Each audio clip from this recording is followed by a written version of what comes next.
Hello and welcome to Daily Debrief, your primer on international news brought to you by People's Dispatch.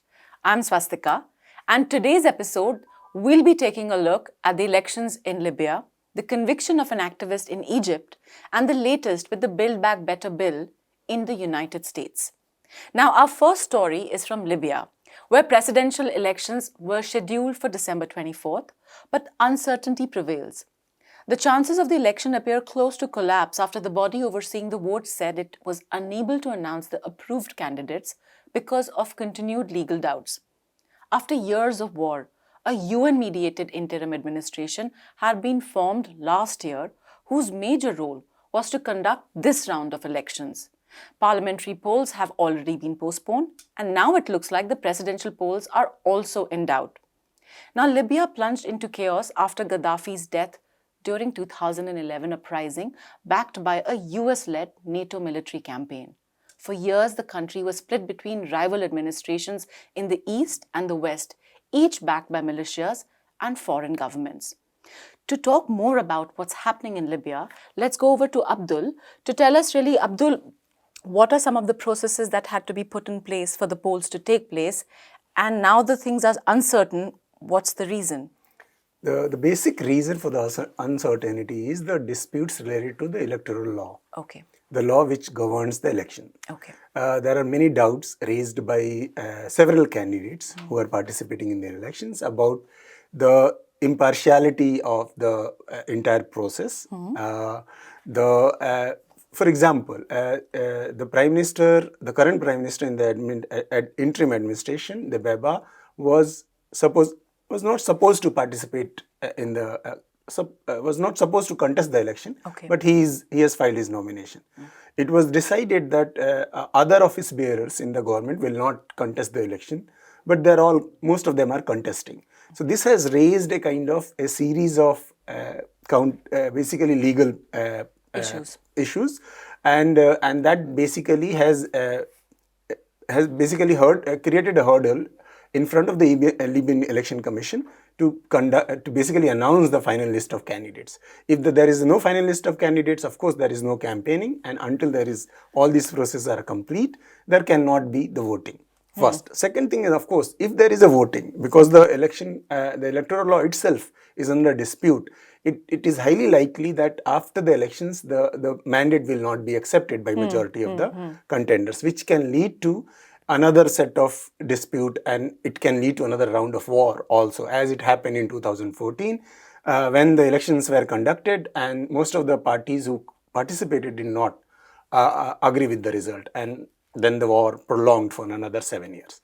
So that basically these legal and institutional issues are creating, basically are behind the uncertainty in Libya. Also, so who are some of these candidates who have come up for the elections? If you could tell us more about that. And, well, considering the elections are 3 days away, what are their prospects of winning or of the elections itself? Well, there are around 98 to 100 nominations filed. Okay. But since there is no final list of candidates, we do not know how many of them are legally allowed to contest. But as of today, the major contenders remain to be 4. Of course, the first one is Khalifa Haftar, who basically under the so-called Libyan National Army is basically controlling the majority of the Libyan territory, is commanded by Khalifa Haftar. So he has a base. He is considered to have a base among the eastern parts of the country and among the warlords who are fighting under him. Okay. So that is he is one major contender. The other major contender is the current Prime Minister, the Beba. He basically is seen to be an administrator who had led Libya in last 1 year. So, and he has been able to build links in different parts of the country. Okay. And therefore he is another major challenger. The third major candidate is basically the son of Muammar Gaddafi, Saif al-Islam. Though he is a controversial figure, there are talks about him being divisive and all. But as far as the popularity goes, he is considered to be the strongest among all these 3 candidates I have named because of his father's legacy, because of his own image as a quote-unquote reformer, and because of the last 10 years chaos in Libya. People are fed up with it, and they do not want to elect someone like Khalifa Haftar, who has a history of war. And so, given all those circumstances, it looks like Saif al-Islam has the highest chances of getting elected. In case of any division of the electorate between these three candidates, and there is a lack of emergence of a consensus candidate, there is a speculation that Oghila Saleh, the fourth major contender, who is basically the head of the speaker of the parliament in Tobruk, can emerge as a consensus candidate. These are the speculations about these candidates in the Libyan election. Well, thank you, Abdul. We'll keep an eye on what develops out of Libya in the coming days. Now, if we go over to Egypt, our next story, People's Dispatch has been following up on the case of the Egyptian activist Alaa Abd Fattah. The latest development on his detention is that a court in Cairo sentenced Egyptian activist Alaa Abd Fattah to 5 years in prison, his family confirmed on Monday. The activist, who had been previously imprisoned for 5 years, was a key figure in the 2011 revolution, which led to the ouster of longtime former President Hosni Mubarak. To know more about him, we have with us Prashant. Prashant, actually, if you could tell us a little bit more about this case, the latest on it, and also about Abd Fattah. Yeah, so Sika, like you said, Alaa Abd Fattah was a key figure, very famous figure in the 2011, what is called the Arab Spring movement. You know, he was there as a chronicler, as a blogger, writing about a lot of these, one of the prominent voices. From that time onwards, he's faced consistent persecution. In fact, in 2013, after the coup that overthrew the government of Mohamed Morsi, he was initially imprisoned. In 2015, he was sentenced to 5 years in prison. In 2019, he was released. But again, a few months later, he was detained. And at that point, the charge against him was that he supposedly spread fake news. Okay. Now, he had actually made a tweet which talked about the death of a person in torture, which is quite common in Egypt, actually, or in many other countries for that matter. And for that reason, he was detained, saying, and a case was filed against saying that he had spread false news. Now, Fattah was not the only person who was convicted yesterday. There was also a lawyer and a blogger, another blogger as well, who was sentenced to 4 years each. All of them face a similar charge. Okay. In fact, the lawyer had actually appeared for him before. But the case of Alaa Abd Fattah is actually very, emblematic in some ways, because it shows the extent of which a system has been subverted. We'll come to that a bit more later. But right now, what it is it's a very bleak situation for human rights activists in Egypt, and this all the more shows it. A number of people who are facing similar charges. We, for instance, have his sister, who's also a few months ago, actually got sentenced to 18 months in jail for again talking about the need for political prisoners to be released, or prisoners to be released during the COVID-19 pandemic. And if you look at this case itself, there have been multiple irregularities, so to speak. For instance, one, the fact that yesterday, during the verdict, the judge was not even there. It was actually a judicial officer who read out the verdict. And similarly, if you look at, the fact that during the course of the trial itself, the defense had very little access to the documents. They were not able to see exactly what the charges were. Okay. The whole process was conducted in a very problematic manner. A few months ago, Egypt actually withdrew its state of emergency. It was hailed by many people as a big achievement, because this would mean that there would be a bit more freedom maybe for political prisoners, a bit more judicial proper process, for instance. But Alaa Abd Fattah's case and the case of the two other people who were sentenced along with him, they were moved to an emergency court just days before the emergency was withdrawn.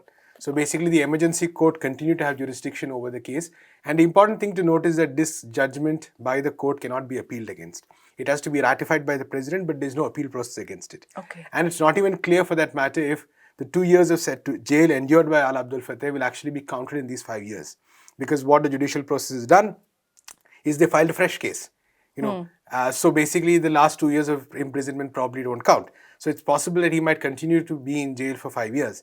And Abd Fattah, of course, is just one of the more high-profile prisoners. A lot of other cases taking place right now where human rights activists are being, imprisoned, human rights activists are being persecuted.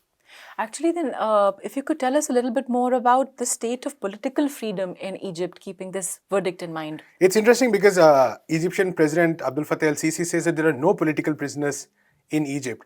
A lot of independent estimates say that there are around 60,000. So that's the sort of difference between the official claim and what independent organizations are able to chronicle. And Ala Abdul Fattah's case is instructive and important because it actually shows some of the procedures used by the Egyptian state over the years to actually, curb human rights expression, curb human rights activists for that matter. The simple fact that for a tweet or something related to that, he could spend 2 years in pre-detention. The simple fact that, for instance, his sister could be imprisoned in a similar way.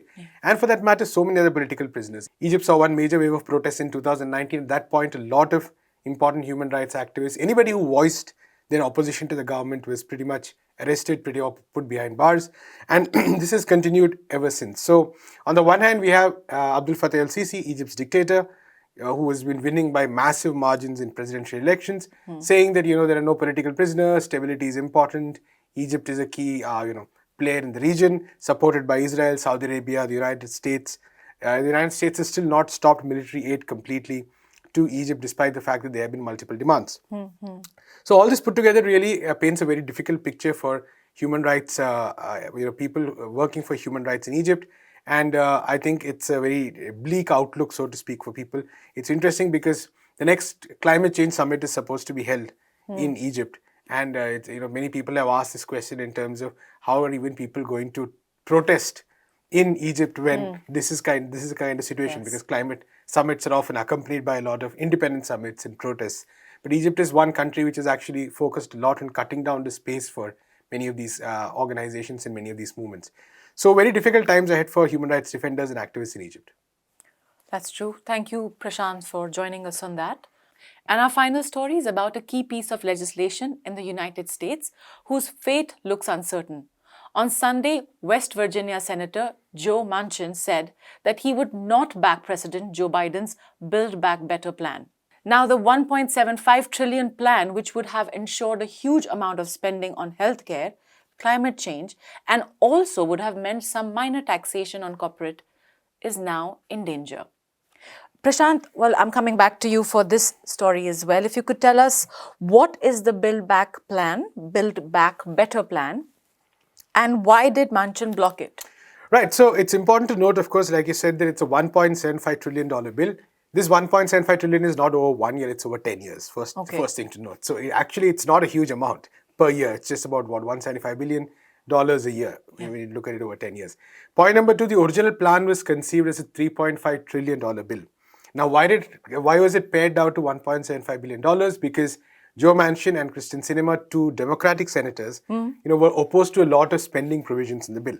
Right. So they wanted the spending in the bill to be cut. And because of that, the Democrats and Joe Biden negotiated. They've been negotiating for months on this, and they finally brought it down to $1.75 trillion. Even now, Joe Manchin is not happy with it, and what has happened as a result of this is the fact that he has now indicated that he is not willing to support the bill. Now, this is a huge blow because even at $1.75 trillion, even with a lot of the important spending measures were being cut, this bill would nonetheless have meant a huge difference to a lot of poor and working class Americans. Now, this would have had, for instance, provisions to, say, give more child support to parents who were struggling. It would have had provisions to maybe expand health insurance, because America is one of the countries which does not have universally guaranteed healthcare. They have health insurance. But a lot of Americans nonetheless have no access to insurance. So this would have actually helped increase the number of people who had access to education. It would have offered the possibility of paid leave for parents. Again, America is one of those strange countries which for some reason does not offer guaranteed federal paid leave to new parents, right? It would have offered a bit of that. It would have, for instance, earlier it had offered free community college, that was taken off. It would have offered some, say, medical assistance for senior citizens, such as hearing aids. Again, imagine hearing aids are not being covered under insurance. So this would have addressed some very, very, very basic gaps, so to speak, in the United States social and healthcare situation. It would have ensured some amount of tax credits to address climate change issues. Right. So now everyone is talking about climate change, but the United States, despite being a massive polluter, actually spends very little to address this. And this would have actually enabled some amount of tax credits and help to actually enable transition to green technologies. So we see a variety of a very pared down amount of spending on improving housing, where the United States performs horribly in terms of public housing, for instance. So what we see is that actually across the country in various sectors, this would have brought some, not the amount that is needed, but some amount of funding and some amount of money into the sector. So this is what has been blocked right now, and it's a huge blow not only politically to Joe Biden and the Democratic Party, but actually to millions of Americans who badly needed this kind of support at a time when the Omicron variant is again rising, at a time when the economy is not in a good situation at all, inflation is quite high. Despite all these issues, despite the fact that this money could have made for many families even life and death difference, one man is in a position to actually block this, and because of that, it's very uncertain if this bill will get passed. Now, the important thing, of course, is to note that it might come up in the next session of next Senate session. It might be brought up again. There might be a vote. Okay. There are many sectors who are saying that push for a vote so that Manchin is exposed. Because people across the country are watching, and so push for a vote so that Manchin votes against it and his stance is exposed, because he has been going around saying that I want to support the bill, but I just can't bring myself to because of X reason, Y reason, it's too much spending, etc., etc. But the fact is that the possibilities of it being passed look slightly slim. And if at this point this bill sustains a setback, if this bill is not pushed, it means that a lot of uncertainty for many families. So why is this one man so important? How is he able to block the bill to this extent? Good question, because a lot has to do with the political situation in the United States and how this administration is structured. So we know that the United States has a House of Representatives and a Senate, right? So the Senate, both houses have to pass this bill for it to become law. Now the Senate has 100 members. The Republicans and the Democrats have 50 each. So, and there is the Vice President, of course, Kamala Harris, who breaks the vote in case there's a tie. Okay. Now, in order for this bill to be passed, 50 Democrats have to vote in its favor. And because the 50 Republicans are very clearly opposed to it. So 49 of the Democrats are okay with it. So Joe Manchin is the only person who has a problem, which means that he's in a position to actually block $1.75 trillion of spending, which could affect thousands of families, millions of people, just because he has certain issues. And it's important to note that Joe Manchin's record is also extremely problematic. He's a lot of important big corporate sectors are his donors. It has been very clear that he, along with another Senator, Kristen Sinema, have been working largely as spokespersons for big corporates in the United States. And this actually, comes to the root of the problem in the US politics right now. One of our friends, Eugene Purier, says that it's wrong to talk about Republicans and Democrats in the United States. You need to talk about billionaires and the rest of the people, because it's the billionaires' agenda which is driving what is happening in the United States Congress, in the President's House for that matter, everywhere, in US politics in general. And there is possibly no better example than what is taking place in the United States Senate right now, where one person is able to block even what is, like I said, very, very basic funding measures.